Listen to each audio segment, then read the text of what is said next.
नमस्कार. आपण आपल्या अभ्यास वर्गाला सुरुवात करूया. मी सुरुवातीला डॉक्टर देशपांडे, सुनील देशपांडे यांना विनंती करते, की त्यांनी अभंग म्हणावा आणि आपल्या अभ्यास वर्गाला सुरुवात करावी. नमस्कार. तुकारामांचा एक अभंग आहे. मन माझे चपळ न राहे निश्चळ, मन माझे चपळ न राहे निश्चळ, घडी एकी पळ स्थिर नाही, घडी एकी पळ स्थिर नाही, मन माझे चपळ न राहे निश्चळ, मन माझे चपळ न राहे निश्चळ. आता तू दास नव्हे नारायणा, आता तू दास नव्हे नारायणा, धावे मज दीना गांजियेले, धावे मज दीना गांजियेले, मन माझे चपळ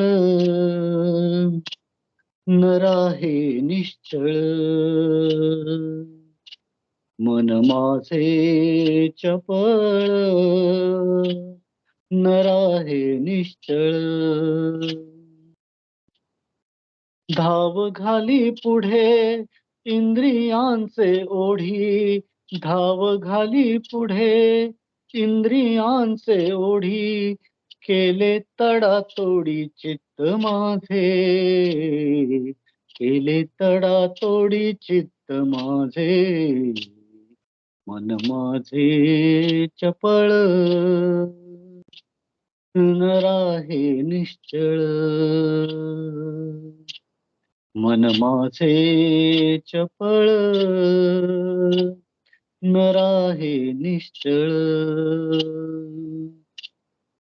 तुका म्हणे माझा नचले सायास, तुका म्हणे माझा नचले सायास, राहिलो मी आस धरुनी तुझी, राहिलो मी आस धरुनी तुझी, मन माझे चपळ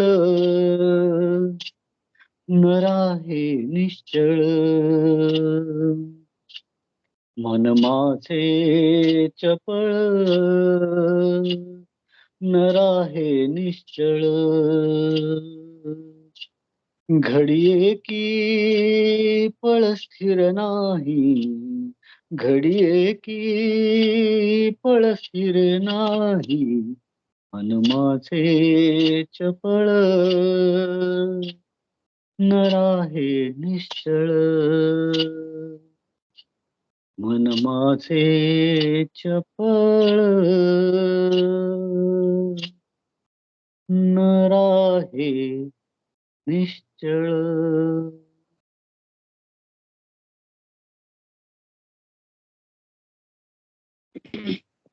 छान. सुरुवात छान अभंगाने झालेली आहे. सुचेता जॉईन झालीयस का? हो, झाली झाली. झालीस ना? हां. हो मग सुरुवात करायची आहे का? हो, करूया. हां. आधी ओव्या वाचन घ्यायचंय का आधी सुरुवात करतेस? आधी सुरुवात करते. ब्रह्मानन्दं परमसुखदं केवलं ज्ञानमूर्तिं द्वन्द्वातीतं गगनसदृशं तत्त्वमस्यादिलक्ष्यम् एकं नित्यं विमलमचलं सर्वधि साक्षिभूतं भावातीतं त्रिगुणरहितं सद्गुरुं तं नमामि. गुरुर्ब्रह्मा गुरुर्विष्णु गुरुर्देवो महेश्वरः गुरुः साक्षात् परब्रह्म तस्मै श्री गुरवे नमः. अलंकापुरी पुण्यभूमी पवित्र तिथे नांदतो ज्ञानराजा सुपात्र तया आठविता महापुण्यराशी. नमस्कार माझा सद्गुरु श्री ज्ञानेश्वरासी. गोपाल कृष्ण भगवान की जय. सगळ्यांना आदरपूर्वक नमस्कार. आपण सगळ्यांनी कालच मोक्षदा एकादशी साजरी केली. भगवद्गीता ही सगळ्या शास्त्रांचं शास्त्र आहे. सगळ्या कलांची कला आहे. सगळ्या तत्वज्ञानाचा मुकुटमणी जर काय कोणी असेल तर ती म्हणजे भगवद्गीताच आहे. म्हणजे उपनिषदांचं मथून काढलेलं हे सार आहे. भगवद्गीता हे काय आहे? भगवंतांचं गीत आहे. एक शास्त्रवचन आहे प्रसिद्ध की सर्व शास्त्रमयी गीता सर्व देवमयो हरिः सर्व तीर्थमयी गंगा सर्व वेदमयो मनुः. म्हणजे काय अर्थ आहे की सर्व शास्त्रमय म्हणजे सगळ्या शास्त्रांचं सार जर काही असेल तर ते गीता आहे.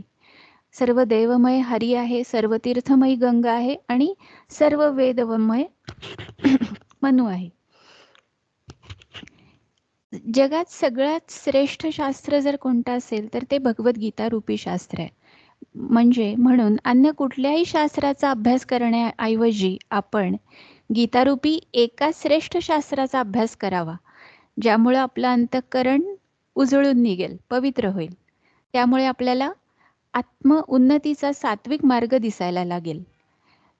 महर्षी वेदव्यासांपासून ते अगदी आधुनिक काळातल्या रमण महर्षींपर्यंत, ज्ञानोबांपासून विनोबांपर्यंत सगळ्यांनी आपल्याला या गीता माऊलीचं वात्सल्य मिळावं, तिच्या भक्तीची, ज्ञानाचं पांघरून आपल्या अंगावर पांघरलं जावं म्हणून अतिशय श्रद्धायुक्त अंतःकरणानं या भगवद्गीतेवरती भाष्य केलेलं आहे.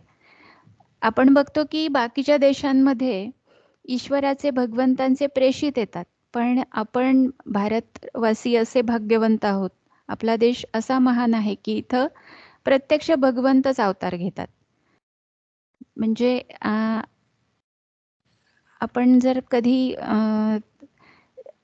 डॉक्टर अभ्यंकरांचं, विद्या वाचस्पती अभ्यंकरांची प्रवचन ऐकत असाल तर त्यांच्या प्रवचनामध्ये हे नेहमी ऐकायला मिळतं. म्हणजे संपूर्ण पृथ्वी हे जर मोठं घर मानलं आणि बाकीचे देश हे त्या घराची मोठी दालनं असतील तर भारतवर्ष म्हणजे हे देवघर आहे, असं ते नेहमी आवर्जून सांगत असतात. आणि आत्मोद्धार जर करून घ्यायचा असेल तर एका विशिष्ट मार्गाने जायला पाहिजे आणि तो विशिष्ट मार्ग प्रस्थानत्रयींचा आहे. त्यांच्या डॉक्टर अभ्यंकरांच्याच एका भगवद्गीतेच्या प्रस्तावनेमध्ये हा उल्लेख आलेला आहे की प्रेयसाकडून श्रेयसाकडं, प्रवृत्तीकडून निवृत्तीकडं जाणं म्हणजे प्रस्थान आणि ईश्वराला जाणण्याचं साधन म्हणजे प्रस्थान. तर या प्रस्थानत्रयीमध्ये ते असं म्हणतात की 2 प्रस्थानत्रयी आपल्याकडे प्रचलित आहेत. एक आहे वैदिक प्रस्थानत्रयी आणि दुसरी आहे पौराणिक प्रस्थानत्रयी, संतांची आणि तिसरी म्हणजे संतांची प्रस्थानत्रयी. मग यामध्ये वैदिक प्रस्थानत्रयीमध्ये उपनिषद, ब्रह्मसूत्र आणि भगवद्गीता हे स्मृती प्रस्थान आहे. आणि पौराणिक प्रस्थानांमध्ये रामायण, महाभारत आणि भागवत आहे. आणि संतांची जी प्रस्थानत्रयी आहे त्यामध्ये माऊलींची भावार्थ दीपिका अर्थात ज्ञानेश्वरी, एकनाथी भागवत आणि समर्थांचा दासबोध आणि तुकोबांची गाथा असे ग्रंथ येतात, असा त्यांच्या भगवद्गीतेच्या प्रस्तावनेमध्ये उल्लेख आढळतो. आपण नुकतीच मोक्षदा एकादशी साजरी केली म्हणून थोडासा फक्त हा सुरुवातीला उल्लेख करते की आपलं म्हणजे मनुष्याचं आयुष्य हे कर्मबंधन आहे. म्हणजे इच्छेनं किंवा अनिच्छेनं आपण त्यात अडकतोच. वास्तविक अशा प्रकारचं जीवन जगण्यासाठी किंवा अडकण्यासाठी काही मानवी जन्म नाहीये हे नक्की. मग कितीही व्यावहारिक ज्ञान घेतलं, संपत्ती मिळवली, मनुष्य हा अज्ञानी आणि दरिद्रीच आहे. म्हणजे ज्ञानाच्या दृष्टीनं तो अज्ञानी आहे. खरं ज्ञान कोणतं? मनुष्याचं या जन्मातलं खरं कर्तव्य काय? जगताना मनुष्यानं कसं जगावं, कसं वागावं, म्हणजे तो कर्मबंधनात अडकणार नाही. या सगळ्याचं ज्ञान जर कोणत्या ग्रंथात होत असेल तर या ग्रंथामध्ये होतं. म्हणूनच हा आध्यात्मिक साहित्यामध्ये अत्यंत परिपूर्ण असा ग्रंथ आहे. यातलं सगळं तत्वज्ञान आजही अनुकरणीय आहे. विश्वासार्ह तर आहेच आहे, पण ते अनुकरणीयही आहे. श्रीमद भागवतामध्ये गर्भाच्या वाढीचं विस्तृत वर्णन आलेलं आहे आणि त्यामध्ये त्यांनी एक संपूर्ण अध्याय गर्भाची वाढ कशी होते त्यावरती एक संपूर्ण अध्याय दिलेला आहे आणि त्या अध्यायामध्ये असं म्हटलेलं आहे की गर्भात जो जीव असतो ना त्याला पूर्वस्मृती असते आणि त्या स्मृतीच्या अनुभवावरून जन्माला येण्यापूर्वी तो जीव परमेश्वराला प्रार्थना करतो आणि जन्माला आल्यावर काय करणे योग्य आहे असं तो स्पष्ट भगवंतांना विचारतो. तो असं म्हणतो, असा उल्लेख आलेला आहे भागवतामध्ये की मनुष्य जन्माला आल्यावर मायेच्या जालात अडकून अहंबुद्धी निर्माण होते आणि आपण संसार बंधनात अडकतो. म्हणून मी मनाची व्याकुलता सोडून हृदयात भगवान विष्णूंच्या चरण कमलांना स्थापित करून आपल्या बुद्धीच्या सहाय्यानं लवकरात लवकर हा संसार सागर पार करेन, जेणेकरून सर्व प्रकारच्या दोषांनी युक्त अशा संसाराचं दुःख मला परत प्राप्त होणार नाही, म्हणजे मला परत जन्माला यावं लागणार नाही. तर मग मनुष्य जन्मात आल्यावर आपण हे का बरं विसरतो? आपण हे भगवंतांना वचन दिलेलं असतं की मी काय करेन की मी आपल्या चरणकमलांना माझ्या हृदयामध्ये स्थापित करेन आणि बुद्धीच्या सहाय्यानं आपल्याला लवकरात लवकर जाणून घेण्याचा प्रयत्न करीन. मग हे जन्माला आल्यावर हे भगवंतांना दिलेलं वचन विसरून आपण मी आणि माझं या चक्रामध्ये अडकतो. आता आपल्याला सगळ्यांना तर माहीतच आहे की किती अफाट आपल्या शास्त्राचं भांडार आहे. 4 वेद आहेत, 6 शास्त्र आहेत, 18 पुराण आहेत, 18 उपपुराण आहेत. मग हे सगळं अभ्यासून त्यातून ज्ञान मिळवणं हे कसं शक्य आहे आपल्याला? मग सगळे ग्रंथ वाचून त्यातला उपदेश समजून घेऊन त्याप्रमाणे आचरण करायला तर काही आपल्याला शक्य नाही, अशी इवन भगवंतांना देखील खात्री होती. मग आणि आपल्याला जे या जीवानं आईच्या गर्भात असताना जे आश्वासन दिलेलं होतं ते हा जीव पाळणार नाही याची देखील त्यांना कल्पना होती. आणि भगवंत मोठे सहृदय आहेत, त्यांना आपल्या कल्याणाची अत्यंत कळकळ आहे. म्हणून अर्जुनाचं निमित्त करून आपल्या पुढं हे सगळ्या या भांडाराचं सार आपल्या पुढे ठेवलेलं आहे आणि ती म्हणजेच भगवद्गीता. अर्जुनापुढे प्रश्न काय होता की युद्ध करावं की नाही करावं? तो संभ्रमित होता किंवा मोहग्रस्त होता. आपण असं म्हणतो की तो मोहग्रस्त झालेला होता. त्यानं भगवंतांपुढे शरणागती पत्करली. तर अशा वेळी त्याला योग्य आहार कोणता, कर्म अकर्म विकर्म हे सगळं तत्वज्ञान, 26 दैवी गुण, सगळ्या भूतामात्रांमध्ये मीच कसा भरून राहिलेलो आहे, तू फक्त माझी भक्ती कर, फक्त मला शरण ये, असं सांगून त्याला विश्वरूप दर्शन घडवलं. असं करण्याची सगळं खरोखरच काय गरज होती? अर्जुन भगवंतांना शरण तर आलेलाच होता. अर्जुना तू युद्ध कर एवढंच सांगणं फक्त सफिशियंट नव्हतं का? पण भगवंतांना खरं तर अवघ्या मनुष्य मात्राच्या कल्याणाची चिंता होती. मनुष्याच्या दृष्टीनं श्रेयस्कर काय आहे हेच त्यांना सांगायचं होतं. म्हणून त्यांनी अर्जुनाला 5000 वर्षापूर्वी म्हणजे कलियुग सुरू होण्यापूर्वी काही थोडे वर्ष गीता सांगितली गेली असा गीतेचा कालावधी सांगितला जातो. हे गीताज्ञान हे साधारण 5000 वर्ष पूर्वी सांगितलेलं आहे असं म्हणलं जातं. पण आजही गीता अत्यंत आदरणीय आणि अनुकरणीय आहे. प्रत्येक श्लोक, प्रत्येक चरण, प्रत्येक शब्द आजही तो तितकाच महत्त्वाचा आहे किंवा आचरणीय आहे जितका त्या काळी होता. आपण अभ्यासतोच आहोत. आपण आता 13व्या अध्यायाच्या समापनापर्यंत आलेलो आहोत. तर आपण बघतोय की काय नाही, कोणता विषय नाही आहे गीतेमध्ये. विज्ञान आहे, पदार्थशास्त्राचं ज्ञान आहे, मानसशास्त्र आहे, समाजशास्त्र आहे, आहारशास्त्र आहे, ज्ञानयोग आहे, कर्मयोग आहे, भक्तियोग आहे. हे सगळे विषय आहेत. सगळ्या अंगांनी हा ग्रंथ परिपूर्ण आहे. उपनिषद आणि ब्रह्मसूत्र किंवा वेद या सगळ्याचा अभ्यास करून जे ज्ञान प्राप्त होईल ते सगळं ज्ञान फक्त या 700 श्लोकांच्या अभ्यासानं प्राप्त होऊ शकेल. फक्त आणि फक्त आपल्या कल्याणासाठी श्रेयस काय ते सांगणारा हा ग्रंथ वाचून त्याप्रमाणे आचरण करण्यासाठी आपण सगळेजण वेळ काढतो आहोत. हा नक्कीच वृद्धापकाळी किंवा अगदी आता काही बाबा शिल्लक राहिलेलं नाहीये करायचं. आपली सगळी इंद्रिय आता गलितगात्र झाली आहेत आणि आता मग बसा गीता उघडून बघा असं नक्कीच नाहीये. हा तरुणपणीच वाचायचा ग्रंथ आहे, आचरणात आणायचा ग्रंथ आहे. आणि यासाठी आपण आज आता लकीली आज पण एकादशी आहेच. काही ठिकाणी आजच मोक्षदा एकादशी आहे किंवा गीता जयंती आहे असं म्हणलेलं आहे. तर आज या शुभयोगावरती आपण आदरणीय सबनीस काकूंच्या प्रती आणि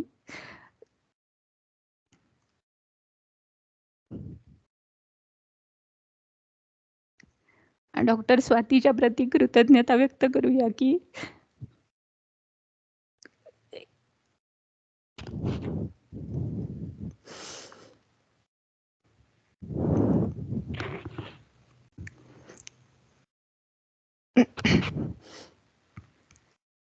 इतका कन्सिस्टंटली आपण या गीतेचा अभ्यास करतो आहोत याचं श्रेय नक्कीच या सगळ्यांना आहे.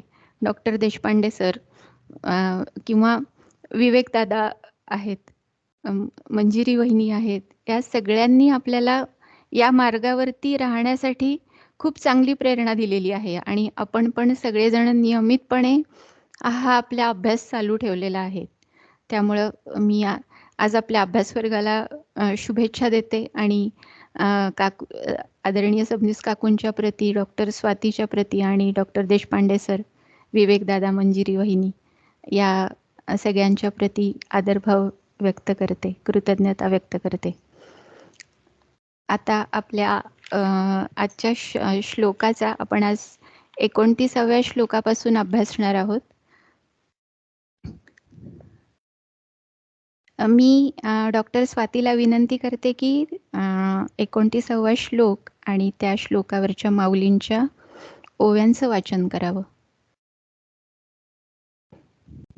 प्रकृत्यैव च कर्माणि क्रियमाणानि सर्वशः यः पश्यति तथात्मानम् अकर्तारं स पश्यति.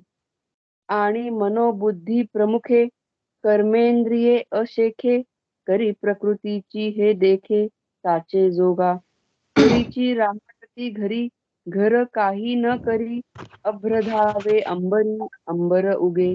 तैसी प्रकृती आत्मप्रभा खेळे गुणी विविधारंभा. येथ आत्मा तो वोथंबा नेणे कोण. ऐसेनी येणे निवाडे जयाचा जीवी उजिवडे. अकर्तया ते पुढे देखिले तेणे.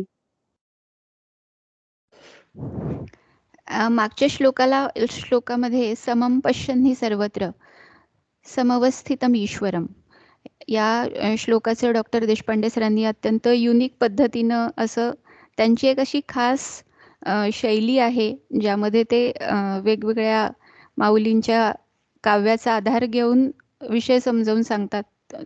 ते खरोखर खूप युनिक आहे. म्हणजे ते स्वतः कवी असल्यामुळंच त्यांना हे शक्य होतं. तर त्या श्लोकाचं खूप सुंदर विश्लेषण त्यांनी केलं मागच्या वेळी. म्हणजे थोडक्यात फक्त त्याचा आढावा बघूया की काय सांगतो हा श्लोक आपल्याला, की जो मनुष्य जडचेतन प्राण्यांमध्ये वेगवेगळ्या उच्च नीच योनीमध्ये तिन्ही लोकांमध्ये समान रीतीने परिपूर्ण असलेल्या परमात्म्याला पाहतो. अर्थात काय, की त्या परमात्म्याशी आपल्या एकरूपतेचा किंवा म्हणजेच अभिन्नतेचा अनुभव करतो. तो आपल्याकडून आपली हत्या करत नाही, असा हा श्लोक सांगतो. म्हणजे जो शरीराशी तादात्म्य करून शरीराच्या वाढीला आपली वाढ, शरीराच्या घडण्याला आपलं घडणं किंवा शरीराच्या आजारी होणाऱ्याला आपलं आजारी होणं आणि शरीराच्या निरोगी होण्याला आपलं निरोगी होणं, शरीराच्या जन्मण्यानं आपण जन्मणं आणि शरीराच्या मृत्यूनं आपला मृत्यू होणं, असं मानतो तसंच शरीराच्या विकारांना आपले विकार मानतो, तो आपल्याकडूनच आपली हत्या करतो. म्हणजे म्हणजे काय करतो? आपली हत्या करतो म्हणजे काय? की तो स्वतःला जन्म-मरणाच्या चक्रामध्ये टाकतो. म्हणजे ज्याची दृष्टी शरीराकडून हटून बाजूला होऊन केवळ सर्वव्यापक असणाऱ्या, सर्वांचे शासक असणाऱ्या परमात्म्याकडे वळते, तो आपली हत्या करत नाही. म्हणजे काय? की तो जन्म-मरणाच्या चक्रात अडकत नाही. आपल्यात संसार आणि शरीराच्या विकारांचा अनुभव करत नाही. म्हणजे आपण आपली स्वतःची हत्या का करू बरं? म्हणजे आपण अगदी जर बघितलं तर आपल्यावर खूप प्रेम असतं आणि आपण आपल्या अभावाची कल्पनाही कधी करत नाही. मग आपला अभाव कधीही होऊच शकत नाही. तसंच आपला अभाव करणं कोणी इच्छित सुद्धा नाही. मग वास्तविक मग शरीराशी तादात्म्य करणं हीच तर आपली हत्या आहे ना.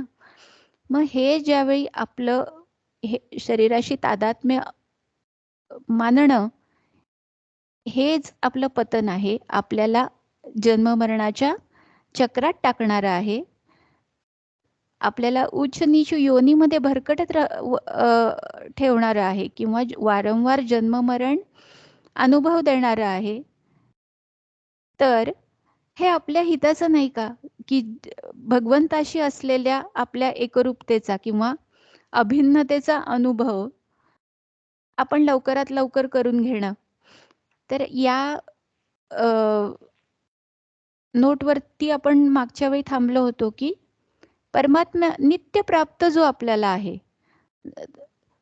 जो आपल्यासाठी सदैव उपलब्ध आहे, उपस्थित आहे, सर्व देशात आहे, सर्व काळात आहे, सगळ्या व्यक्तींमध्ये आहे, सगळ्या वस्तूंमध्ये आहे, सगळ्या घटनांमध्ये आहे, परिस्थितीत आहे, सगळ्या क्रियांमध्ये तो आहे, एकरूपानं आहे, समान रीतीनं आहे. म्हणजे कोणामध्ये तो कमी आहे, कोणामध्ये जास्त आहे, असं नाहीये. संपूर्ण तो परिपूर्ण भरून आहे. मग त्याला प्राप्त करणं कठीण का आहे? जणू काही याचं रहस्य भगवंतांनी आपल्याला या श्लोकामध्ये सांगितलेलं आहे.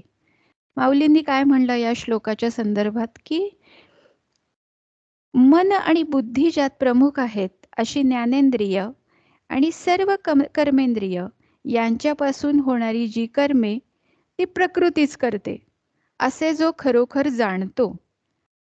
म्हणजे पुढे म्हणतात माऊली, की घरातली माणसं घरात वागतात व घर काही एक करीत नाही. म्हणजे घर काही एक करत नाही. म्हणजे घरामध्ये ज्या काही ॲक्टिव्हिटीज चालतात, ते सगळे त्यामध्ये राहणाऱ्या लोकांकडूनच केल्या जात असतात. आकाशात ढग असतात, ते इतस्ततः इकडे-तिकडे धावत असतात, पण आकाश मात्र स्थिर असते. त्याप्रमाणे प्रकृती ही आत्म्याच्या प्रकाशानं नाना प्रकारच्या कर्मांचा आरंभ करून त्रिगुणांनी खेळत असते. इथे सर्व कर्मात आत्मा हा केवळ खांबासारखा किंवा काय असतो, केवळ आधारभूत असतो आणि कोण कर्म करतो हे तो जाणत नाही. म्हणजे अशा या निर्णयाने ज्याच्या अंतःकरणामध्ये प्रकाश पडला, त्याने खरोखर अकर्त्या परमात्म्याला जाणले, असं माऊलींनी म्हटलेलं आहे. काय म्हणलेलं आहे, की जो संपूर्ण क्रियांना सगळ्या प्रकारे प्रकृतीद्वाराच केलं जात असल्याचे पाहतो आणि स्वतः आपल्याला अकर्ता पाहतो. म्हणजे अनुभव करतो. तसं नुसतं पाहतो म्हणजे काय करतो? अनुभव करतो. सपश्यती म्हणजे काय? तोच यथार्थतेने पाहतो. तोच यथार्थ म्हणजे योग्य रीतीने अनुभव घेतो. म्हणजे वास्तविक कसं आहे, की चेतन तत्व स्वतः स्वाभाविकरित्या निर्विकार आहे, सम आहे, शांत रूपानं स्थित आहे. त्या चेतन तत्वाची म्हणजे परमात्म्याची शक्ती प्रकृती हीच स्वभावतः स्वाभाविकतः क्रियाशील आहे. तिच्यात नित्य निरंतर क्रिया होत असतात. प्रकर्षेण करणम इति प्रकृती असं प्रकृतीच्या बद्दल म्हणलेलं आहे. म्हणजे जरी प्रकृतीला अक्रिय आणि सक्रिय अशा 2 अवस्था आहेत. म्हणजे अक्रिय आणि सक्रिय म्हणण्याचा काय अर्थ आहे, की सर्ग अवस्थेमध्ये म्हणजे सृष्टीच्या उत्पत्ती अवस्थेमध्ये ती सक्रिय असते, सर्ग अवस्थेमध्ये सक्रिय, आणि प्रलय अवस्थेमध्ये ती अक्रिय असते अशी मान्यता आहे. पण जर आपण असा थोडासा विचार जर केला तर सृष्टी निर्मितीच्या वेळी ती सक्रिय असते हे मान्यच आहे, पण प्रलय काळामध्ये ती अक्रिय असते असं नक्कीच म्हणता येणार नाही. म्हणजे कारण कसं आहे, जेव्हा प्रलयाचा आरंभ होतो म्हणजे प्रकृती सर्ग अवस्थेकडून चालू लागते आणि प्रकृतीमध्ये सूक्ष्म क्रिया चालतच राहतात. या सूक्ष्म क्रियेलाच अक्रिय अवस्था म्हणतात. कारण या अवस्थेमध्ये सृष्टीची रचना तर होत नाहीये, पण ज्यावेळी महासर्ग होतो तेव्हा सृष्टीची रचना होत असते. तेव्हा सर्गाच्या आरंभापासून सर्गाच्या मध्यापर्यंत प्रकृतीची वाटचाल काय होते, सर्गाकडे चालू असते. सर्गाचा मध्यभाग आल्यावर प्रकृती प्रलयाकडे चालू लागते. म्हणजे प्रकृतीच्या या स्थूल क्रियेला सक्रिय अवस्था म्हणलेलं आहे. आणि जर प्रलय किंवा महाप्रलयामध्ये प्रकृतीला अक्रिय मानलं गेलंय, म्हणजे जर प्रलय आणि महाप्रलयाचा आदी मध्य अंत कसा होईल असा जर विचार केला तर सर्ग अवस्थेपेक्षा प्रलय अवस्थेमध्ये सापेक्षरित्या अक्रियता आहे, म्हणजे सर्वथैव अक्रियता आहे. म्हणजे काय नेमकं म्हणायचंय की आता ज्यावेळी आपण बघतो की सकाळी सूर्य उगवतो आणि तो माध्यान्नीला येतो आणि मग तो संध्याकाळी अस्ताला जातो. यावेळी काय होतं की सकाळी सूर्योदय ज्यावेळी होतो त्यावेळेपासून ते माध्यान्हापर्यंत सूर्याचा प्रकाश हळूहळू प्रखर होत जातो आणि माध्यान्हापासून परत संध्याकाळ होईपर्यंत म्हणजे सूर्यास्त होईपर्यंत सूर्याचा प्रकाश काय होतो, हळूहळू कमी होत जातो, घटत जातो. सूर्यास्त झाल्यावरती परत अर्ध्या रात्रीपर्यंत अंधार वाढत जातो आणि अर्ध्या रात्रीपासून सूर्योदय होईपर्यंत अंधार कमी होत जातो. म्हणजे वास्तविक कसं आहे की प्रकाश आणि अंधाराची सूक्ष्म संधी कधी आहे, तर मध्यान्ह आणि मध्यरात्र हीच त्यांची संधी आहे. पण ती दिसते कधी, सूर्योदयाच्या वेळी आणि सूर्यास्ताच्या वेळी दिसत असते. म्हणजे या दृष्टीनं बघितलं तर प्रकाश आणि अंधाराची क्रिया समाप्त होत नाही, तर ती निरंतर होतच राहते. त्याप्रमाणे सर्ग आणि प्रलय म्हणजे सृष्टीची उत्पत्ती आणि प्रलय आणि महासर्ग आणि महाप्रलय यामध्ये प्रकृतीमध्ये निरंतर क्रिया होतच असते.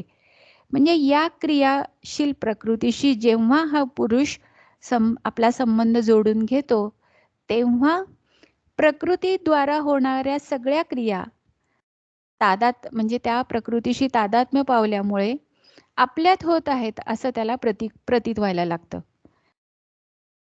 य पश्यती तथात्मानम अकर्तारम स पश्यती असं म्हटलेलं आहे. प्रकृती आणि तिचं कार्य म्हणजे आता प्रकृती आणि तिचं कार्य म्हणजे कसं की स्थूल कार्य, सूक्ष्म आणि कारण हे या सगळ्या या शरीरामध्ये ज्या क्रिया घडत असतात ना, की खाणं पिणं असेल, चालणं फिरणं, उठणं बसणं, किंवा आपली वाढ होत असते, उतार वयामध्ये घट होत असते, किंवा बाकीच्या क्रिया चालू असतात, आपण चालत असतो, आणखीन काही करत असतो, झोपत असतो, जागे असतो, कधी चिंतन करत असतो, किंवा योगाभ्यास करणारे समाधी अवस्थेमध्ये स्थित होत असतील. या ज्या म्हणून काही क्रिया होतात, ह्या सगळ्या क्रिया आपल्याला हा श्लोक सांगतोय की या सगळ्या क्रिया प्रकृतीद्वाराच केल्या जात असतात, घडत असतात. या स्वकडून घडत नाहीत, कारण स्वमध्ये कोणतीही क्रिया होतच नसते. असे जो पाहतो य पश्यती स पश्यती असं म्हणलेलं आहे. असे जो पाहतो अर्थात अनुभव करतो तोच वास्तविक योग्य पाहतो. कारण असं पाहण्यानं काय होतं, आपल्यात अकर्तृत्वाचा म्हणजे आपण करता नाही असा अनुभव आपल्याला येऊ शकतो. म्हणजे इथं काय सांगितलेलं आहे की क्रियांना प्रकृतीकडूनच होत असल्याचं म्हटलेलं आहे. कधी आपण असा उल्लेख बघतो की गुणांकडून होतं, हे कार्य गुणांकडून झालेलं आहे, किंवा कुठे म्हणतो की इंद्रियांद्वारा होतो. म्हणजे प्रकृती असा उल्लेख आला असेल किंवा गुण असा उल्लेख आला असेल किंवा इंद्रिय असा जिथे उल्लेख आला असेल, तिथे ह्या तिन्ही गोष्टी खरं तर एकच आहेत. प्रकृती हीच सगळ्यांचं कारण आहे. गुण हे काय आहेत? प्रकृतीचं कार्य आहेत आणि गुणांचं कार्य ही इंद्रिय आहेत. म्हणून प्रकृती, गुण आणि इंद्रिय यांच्याकडून ज्या म्हणून क्रिया होतात, त्या सगळ्या क्रिया या प्रकृतीद्वाराच होतात असं म्हटलेलं आहे. आपल्याला 3रा अध्याय आठवत असेल तर आता सगळ्यांनी जवळ गीता अभ्यास करणाऱ्यांनी तर ऑलमोस्ट सगळ्यांनी काल गीता पठण केलेलं आहे. तर 3ऱ्या श्लोकामध्ये श्लोक येतो की प्रकृते क्रियमाणानी गुणैः कर्माणि सर्वशः. पुढे म्हणलंय अहंकार विमूढात्मा कर्ताहमिति मन्यते. म्हणजे प्रकृतीच्या गुणांमुळं जी बरी वाईट कर्म होतात, ती कर्म अज्ञानी मनुष्य बुद्धिभ्रंशामुळे मी करतो असं मानतो. आता इथं जो गुणांचा उल्लेख आलेला आहे, गुण म्हणजे कोणते गुण? तर आपण मागच्या वेळी देखील बघितलं होतं, सत्व रज तम यांच्या आधारानं असणारी इंद्रिय. म्हणजे यामध्ये काय काय येतं की अंतःकरण चतुष्टय, म्हणजे मन, बुद्धी, अहंकार, चित्त, हे अंतःकरण चतुष्टय. इंद्रिय 5 कर्मेंद्रिय, 5 ज्ञानेंद्रिय, हे सगळं म्हणजेच देह. या सगळ्यांच्या व्यापाराला कर्म असं म्हटलेलं आहे. मग ही गुण म्हणजे एक अर्थ बघतोय की इंद्रिय असा आहे आणि दुसरा त्याचा अर्थ विषय असाही होतो. गुण म्हणजे विषय असाही अर्थ आहे. म्हणजे इंद्रिय ज्यावेळी विकारवश होतात, त्यावेळी ती विषयांच्या ठायी आपोआपच प्रवृत्त होत असतात. म्हणजे पण काय म्हणलेलं आहे की तत्वज्ञाला किंवा योग्य रीतीने जाणणाऱ्याला या श्लोकामध्ये असणारा य पश्यती, जो पाहणारा आहे, जो आत्मा आहे, जो नित्य आहे, ज्याचा आपण क्षेत्रज्ञ म्हणून उल्लेख केलेला आहे, त्याला मात्र काय आहे, मी विकार पावणारा आहे असं त्याला वाटत नाही. तो कर्माच्या ठिकाणी आपली आसक्ती धरत नाही. म्हणून त्याला कर्तृत्व म्हणजे अज्ञानी मनुष्यासारखा त्याला कर्तृत्वाभिमानही होत नाही. माऊलींनी याच्यावर खूप सुंदर भाष्य केलंय. माऊलींनी म्हणलंय की ते देहाभिमानी सांडुनी गुणकर्मे ओलांडुनी साक्षीभूत होऊनी वर्तती देहे. म्हणजे असा जो आहे ज्ञानी पुरुष आहे, तो काय करतो की तो देहाचा अभिमान टाकतो. गुण आणि गुणांपासून उत्पन्न होणारी जी काही कर्म आहेत, त्यांचं उल्लंघन करून देहामध्ये तो काय करतो, उदासीनतेनं राहतो. म्हणजे प्रकृतीचे जे सत्व रज तम असे गुण आहेत, त्यापासून उद्भवलेले अंतःकरण आणि इंद्रिय आणि देह यांच्या योगांनी होणारी जी काही कर्मे आहेत, त्यांच्या संबंधानं अहंता आणि आसक्ती ज्या ठिकाणी वास करते, त्याला विमूढात्मा किंवा अज्ञानी असं म्हणलंय. ऐकणं, पाहणं, बोलणं, खाणं, पिणं इत्यादी सगळी काही कर्म मी करतो असं त्याला वाटत असल्यामुळं तो त्यांच्या ठायी आसक्त होतो.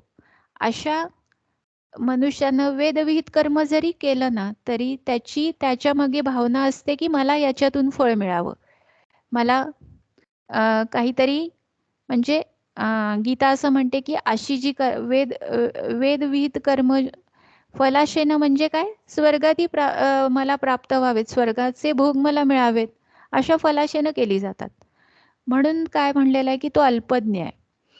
म्हणजे त्याला ब्रह्मज्ञानाचा अधिकार अजून प्राप्त झालेला नाही. मग अशा व्यक्तींसाठी काय आहे की त्यानं चित्तशुद्धी होईपर्यंत कर्म करतच राहिलं पाहिजे. म्हणजे चित्तशुद्धी ज्यावेळी होईल त्यावेळी त्याला विवेक प्राप्त होईल आणि मग तो ज्ञानाचा अधिकारी बनेल. हा अधिकार त्याला प्राप्त होण्यापूर्वी म्हणजे अ, असा असा अधिकार ज्याला प्राप्त झालेला आहे, अशा मनुष्यानं म्हणजे इथे काय म्हणलेलं आहे, की अशा मनुष्यानं त्याच्या मनामध्ये संभ्रम निर्माण करू नये. म्हणजे जो ज्ञानी पुरुष आहे, तो जर असा अजून मंद अधिकारी असलेल्या व्यक्तीला किंवा अजून जितकी त्यानं आपली उन्नती करून घेतलेली नाही, अशा व्यक्तीला जर कर्माविषयी विक्षेप त्याच्या मनामध्ये उत्पन्न केला, की आपण असं सांगितलं, की मनात बाबा कोणतीही कामना धरून कर्म करू नये. कर्म फळ केवळ मिथ्या आहे. असं जर आपण शास्त्र त्याला सांगायला गेलो, तर तू म्हणजे केवळ ब्रह्मरूप आहेस. तुला कोणतंही कर्तव्य नाहीये. असं म्हणून जर त्याचा बुद्धिभेद करण्याचा प्रयत्न केला, तर काय होईल? त्याला त्याला काय होईल? त्याला इकडे आड आणि तिकडे विहीर असं होईल. म्हणजे काय? त्याला वाटेल, "अरे बाबा कर्म जर काही त्याला जर काही अर्थच नाहीये, तर हे सगळं जर मी करतच नाहीये, मी करता नाहीये, कर्मफळाची मी आशा ठेवायची नाहीये, तर मी हे सगळं करायचं कशासाठी?" असा म्हणून म्हणलेलं आहे, की जो ज्ञानी महात्मा आहे त्यानं जे मंदाधिकारी आहेत, ज्यांना अजून आत्मानात्म विवेक कळलेला नाही, अशा व्यक्तींना कर्मापासून परावृत्त करणं चांगलं नाही. कारण त्यांचा चित्तशुद्धीचा जो काही प्रवास आहे, तो असं काही एका श्रवणानं किंवा असं फक्त एकदा गीतेचं वाचन केलं, आणखीन काही वर्ग अटेंड केले, तर असं होणार नाहीये. आपला हा प्रवास कसा होणार आहे? क्रमाक्रमानंच होणार आहे. भगवंत सुद्धा ज्यावेळी अर्जुनाला म्हणाले, की "तू आता लढायला उभं राहा. कारण हे तुझं स्वकर्म आहे. तो तुझा स्वधर्म आहे आणि पार्था हे तू कधीच विसरू नको." पण हा अर्जुन कसा आहे? अधिकारी व्यक्ती आहे. तो भगवंत त्याला सांगतायत, की तू उदासीन हो. उदासीन हो म्हणजे कसा हो? म्हणजे सगळ्यापासून अलिप्त हो. म्हणजे उदासीन हो कोणत्या भावानं हो? मला त्याच्याशी काही कर्तव्य नाहीये, काहीही होऊ दे, मला काही देणं-घेणं नाहीये, अशा भावानं आपण उदासीन होणं अपेक्षित आहे का? नाही. तर भगवंतांना अर्जुनाकडून काय अपेक्षा आहे, की कर्तव्य बुद्धीनं येणारी उदासीनता अपेक्षित आहे. म्हणजे निर्मम हो, असं सांगितलेलं आहे. भगवंत स्वतः निर्मम आहेत. म्हणजे आपण बघतो, की भगवंतांनी आपल्या मामाला कंसाला दुष्ट होता म्हणून मारलं. शिशुपालाला मारलं. इतकंच काय, की स्वतःची सगळी नारायणी सेना जी त्यानं दुर्योधनाला दिली, त्यांनाही नष्ट केलं. अ, अवतार समाप्तीच्या वेळी अत्यंत उन्मत्त झालेत. असं जाणवल्यामुळे सगळ्या यादवांचा संहार केला. म्हणजे असं निर्ममत्व, अशी अपेक्षा आहे.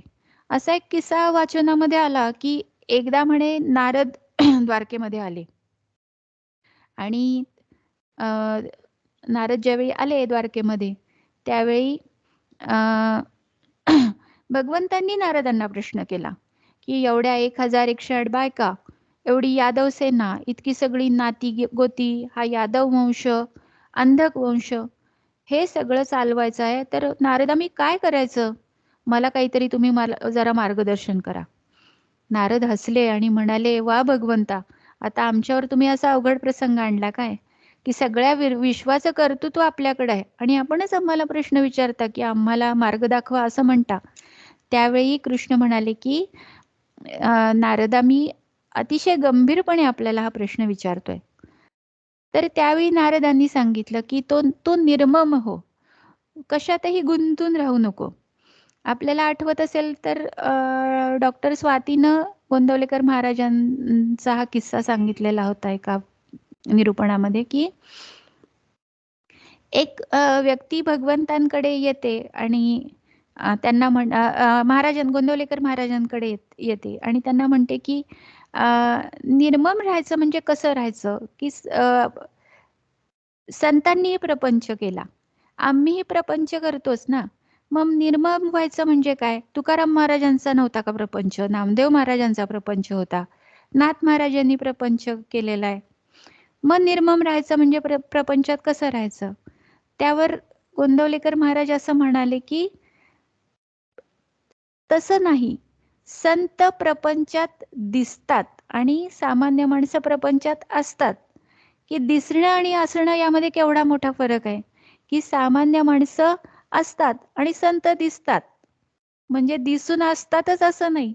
मग त्यासाठी महाराजांनी उदाहरण दिलं की चिक्कू फोडला आपण, तर चिक्कूचं बी कसं निर्लेप होऊन बाहेर येतं. काही त्याला चिकटलेलं नसतं. पण त्याच उलट आंब्याची कोय जर काढली कितीही पिळा, पण त्या कोईला थोडा ना तरी थोडा गर शिल्लक राहतोच. मग संत कसे असतात? तर ते संत चिक्कूच्या बीसारखे असतात. म्हणजे कसं विहित कर्म याचं रहस्य सांगताना म्हटलंय की आपली जी विहित कर्म आहेत ती भगवंतांना अर्पण करावीत. म्हणजे माऊलींनी सांगितलं होतं की तरी उचित कर्मे आघावी तुवा आचरोनी मज अर्पावी परी चित्तवृत्ती न्यासावी आत्मरूपी. म्हणजे सगळी विहित कर्म करून तू मला अर्पण कर. पण चित्तवृत्ती मात्र काय कर? ती चित्तवृत्ती मात्र आत्मस्वरूपामध्ये ठेव. ती तू काय करू नकोस म्हणजे सगळ्या कामनांना टाकून दे आणि यथाकाली तू उपभोग घे. म्हणजे उपभोगांचा त्याग करायचा आहे का? नाही करायचा. काय करायचंय? त्याच्या मागे असलेल्या वासनेचा किंवा कामनांचा त्याग करायचा आहे.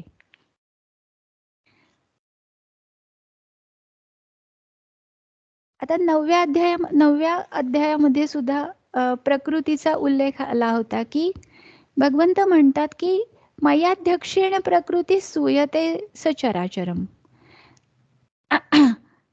भगवंत म्हणाले की या सगळ्या प्रकृतीचं अधिष्ठान कोणाचं आहे? तर ते माझं आहे. म्हणजे मयाध्यक्षेण प्रकृती सूयते सचराचरम. ही जी माया आहे, ही जी प्रकृती आहे, ती सगळं जगत निर्माण करते. पण या सगळ्याचा अध्यक्ष मात्र कोण आहे? तर तो मी आहे. म्हणजे आणि पुढे याच अध्यायामध्ये भगवंतांनी म्हणलेलं होतं की अवजानंती मां मूढा मानुषीं तनुमाश्रितम. म्हणजे मी इतर सगळ्या माणसांप्रमाणेच देहधारी आहे असं जे मानणारे आहेत ते खरं तर काय आहेत? ते मूढजन आहेत असं म्हणलेलं होतं. म्हणजे त्यांना माझं खरं स्वरूपच लक्षात येत नाही. मम भूत महेश्वरम. माझा जो भाव आहे, माझे जे परम अतिशय अव्यक्त असं रूप आहे, जे चेतन परब्रह्म स्वरूप आहे, ते त्यांना उलगडत नाही.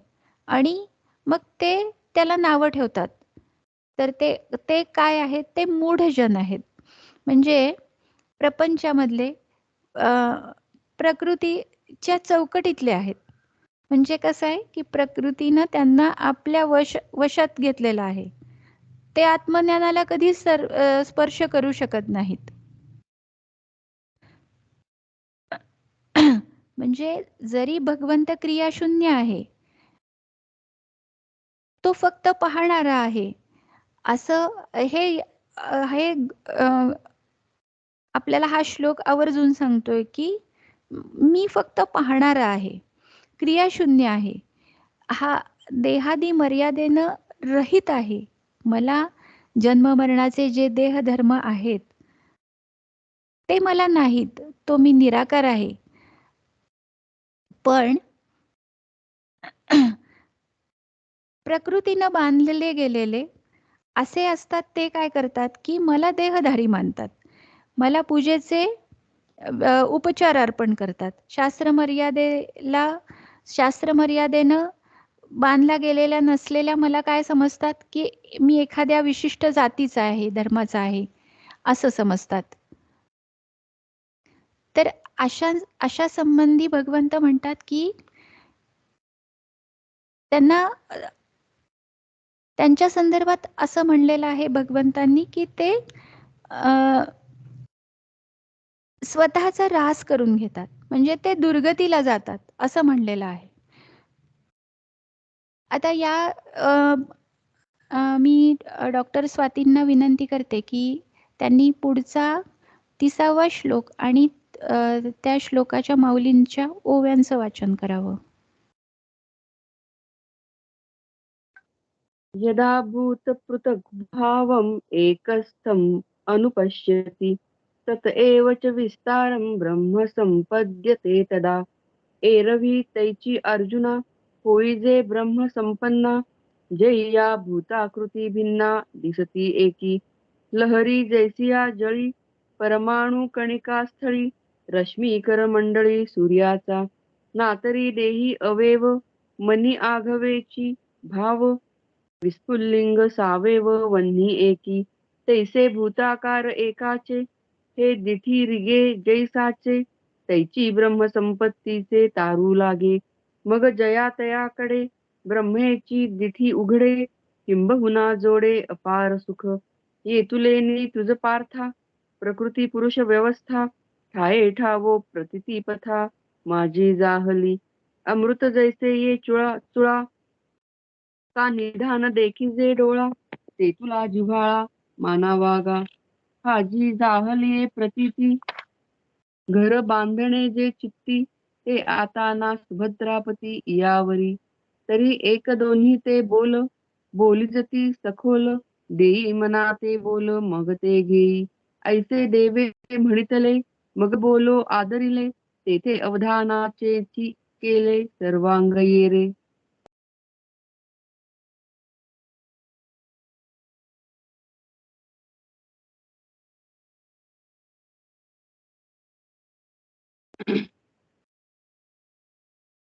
या श्लोकाचा शब्दशः अर्थ असा आहे की ज्यावेळी प्राण्यांच्या वेगवेगळ्या भावांना एका प्रकृतीतच स्थिर असलेला पाहतो आणि त्या प्रकृतीपासूनच सर्वांचा विस्तार होतो आहे असे पाहतो, त्यावेळी तो ब्रह्माला प्राप्त होतो.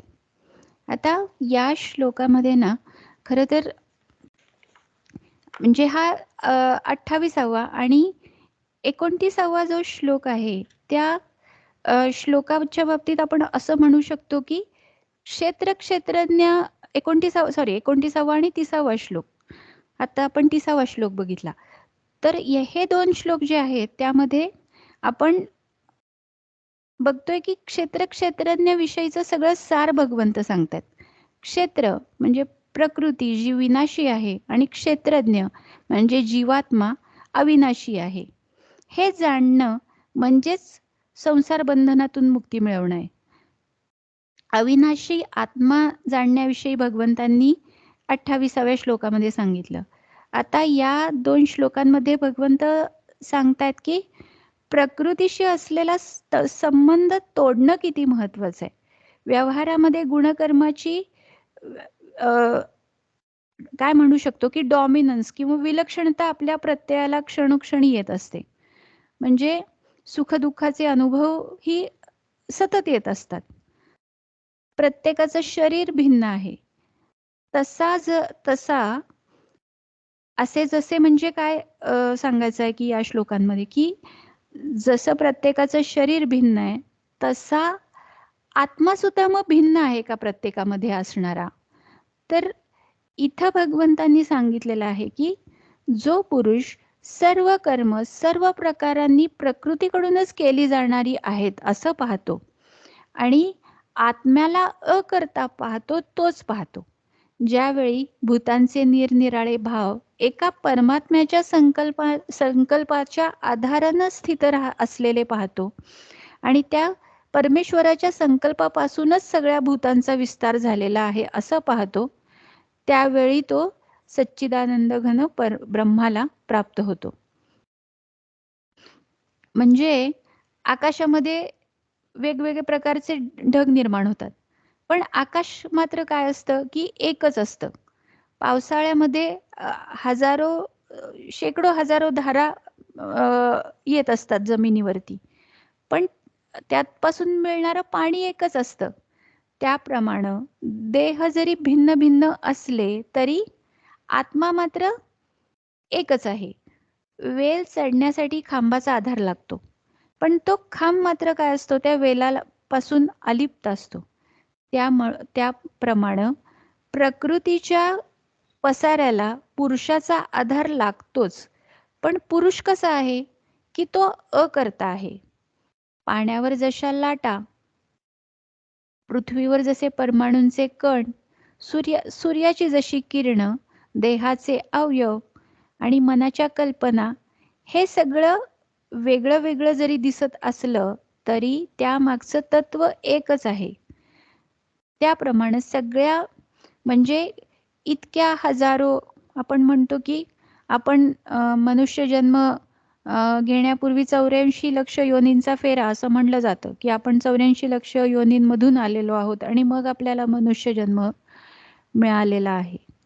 पण या सगळ्या जीवांच्या मागं असणारं जे तत्व आहे ते निसंशयपणे एकच तत्व आहे. आणि ते कसं आहे की तो अकर्ता आहे. म्हणजे तो सत्य आहे. तो एकच आहे. मग सगळ्या शरीरामध्ये आत्मा मानला तर भिन्न भिन्न देहातला म्हणजे आता आपण बघतो की प्रत्येकाचं कर्तृत्व, भोक्तृत्व, सुख-दुःख हे सगळं भिन्न भिन्न आहे. मग या सगळ्यांशी तादात्म्य पावल्यामुळं आत्म्याला काही दोष प्राप्त होतो का? तर तसं मुळीच होत नाही. असं असल्यामुळं तो आत्मा मात्र कसा आहे? तो गुणातीत आहे. तो कसा आहे? तो अविनाशी आहे. तो कशाशीही लिप्त होत नाही. तो अलिप्तच राहतो. हे तत्व आपण यामध्ये अत्यंत म्हणजे वारंवार आपण हे समजून घेणं गरजेचं आहे की आत्मा हा निर्गुण आहे, अनादी आहे, असंग आहे आणि देहाकडून म्हणजे क्षेत्राकडून होणाऱ्या कर्मांनी आणि किंवा कर्मफलांनी तो लिप्त होत नाही. या सिद्धांताचं दृढीकरण भगवंत इतके वारंवार करत आहेत. ह्या 13वा अध्याय खरोखर म्हणजे इतका अभ्यासण्यासारखा आहे की तो किती वेळा वाचू, किती वेळा त्याचा अभ्यास करू, किती वेळा त्यामध्ये आपण पुन्हा पुन्हा विषय समजून घेण्याचा प्रयत्न करू ना, त्यावेळी आपल्याला दरवेळी काहीतरी असं अरे हे आपल्याला कळलंच नव्हतं असं असं जाणवतं. या श्लोकामध्ये सुद्धा ना यदा भूत पृथक भावम म्हणजे काय म्हणलेलं आहे की ज्यावेळी साधक संपूर्ण प्राण्यांच्या वेगवेगळ्या भावांना म्हणजे अगदी त्रैलोक्यामध्ये जे काही जरायुज, अंडज, उद्भिज, स्वेदज असे 4 प्रकारचे प्राणी असतात असं आपण मानतो. आणि त्या सगळ्या प्राण्यांच्या स्थूल, सूक्ष्म आणि कारण शरीरांना एका प्रकृतीतच स्थित असलेला पाहतो. तो ब्रह्माला प्राप्त होतो. म्हणजे ब्रह्म संपद्यते तदा. म्हणजे कधी ब्रह्माला प्राप्त होतो? तर हे ज्यावेळी तो जाणतो या त्रैलोक्यामध्ये स्थावर जंगम प्राण्यांची शरीरं, नावं, रूप, आकृती, मनोवृत्ती, गुण, विकार, उत्पत्ती, स्थिती, प्रलय हे सगळं काही एका प्रकृतीपासूनच उत्पन्न झालेलं आहे. संपूर्ण प्राण्यांची शरीरं प्रकृतीपासूनच उत्पन्न होतात, प्रकृतीतच स्थित राहतात आणि प्रकृतीमध्ये लीन होतात. अशा प्रकारे पाहणारा ब्रह्माला प्राप्त होतो. म्हणजे या प्रकृतीपासून पलीकडं असं जे रूप आहे ते स्वरूप जे काही आहे ना ते परमात्म तत्व आहे. म्हणजे आपल्याला ते पूर्वीपासूनच प्राप्त होतं किंवा आहे. पण प्रकृतीजन्य पदार्थांशी आपण आपला संबंध मानल्यामुळं आपल्याला स्वरूपाचा अनुभव येत नाही. मग जेव्हा तो सगळ्यांना प्रकृतीतच स्थित असलेला, प्रकृतीपासूनच उत्पन्न होत असलेला पाहतो, तेव्हा त्याला आपल्या स्वतःसिद्ध स्वरूपाचा अनुभव येतो, असं या श्लोकामध्ये सांगितलेलं आहे. आता माऊलींनी या श्लोकाच्या आधाराने काय म्हणलेलं आहे थोडक्यात बघूया आणि थांबूया आज इथंच.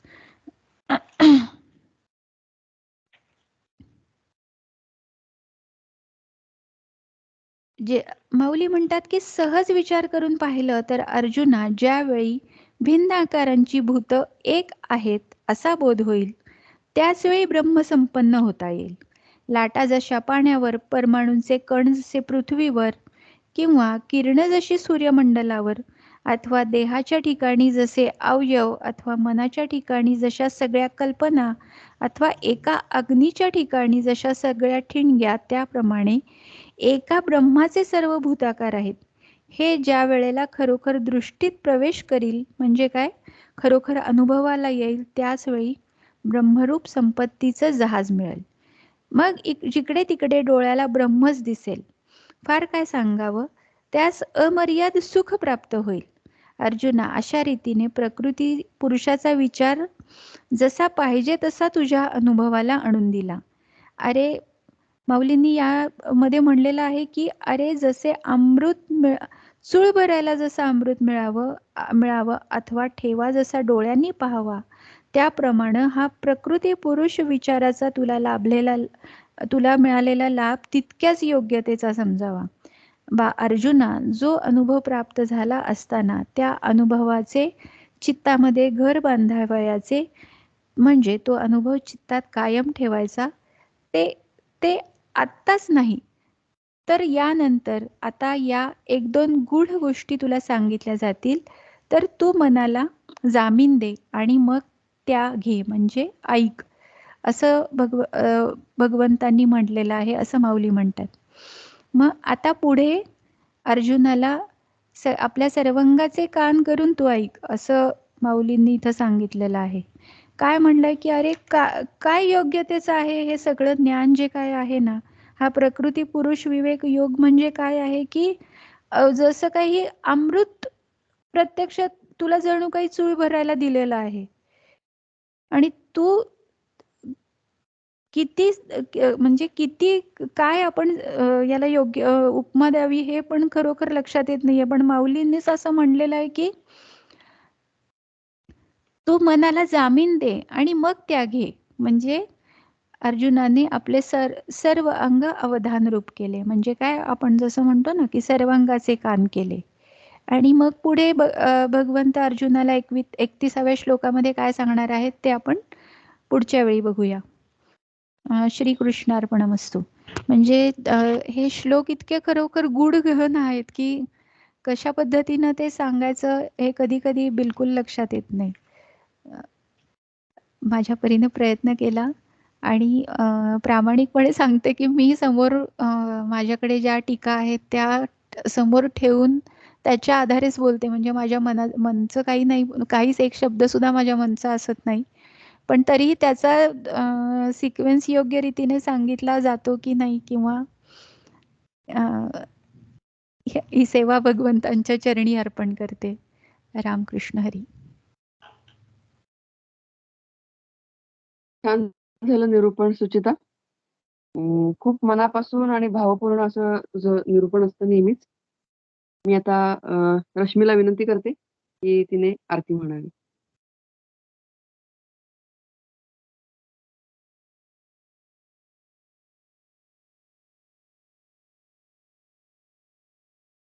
रश्मी,